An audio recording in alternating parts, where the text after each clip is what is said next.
En zone tempérée, on a besoin des mêmes systèmes que les systèmes qu'on utilise en climatisation ou en pompe à chaleur classique. La seule différence, c'est qu'ils vont être beaucoup plus optimisés que dans les systèmes classiques. Et ça pour deux raisons. La première, c'est que l'eau, l'été, est toujours un petit peu plus fraîche que l'air pendant les périodes les plus chaudes. Et la deuxième, c'est que l'efficacité du transfert thermique depuis l'eau est nettement plus importante que le transfert thermique depuis l'air. Je vais prendre un exemple pour te montrer ça. Si tu es en maillot de bain sur une plage et qui fait 20 degrés, tu n'auras pas froid.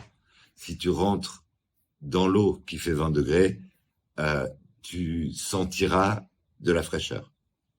Alors que la température est la même, c'est juste qu'il y a une efficacité de transfert thermique qui est meilleure avec l'eau qu'avec l'air. Et donc, grâce à ces deux choses qui vont dans le bon sens, au lieu d'avoir une efficacité EER entre 3 et 4, on va avoir une efficacité qui sera entre 4 et 6. Et pour le chaud, tout ce que j'ai dit ou presque s'applique, à part évidemment la partie sur les socs tropicaux qui ne sont pas faits pour faire du chaud. Et les ordres de grandeur sont sensiblement les mêmes au niveau des efficacités entre une pompe à chaleur sur air et une pompe à chaleur sur eau de mer.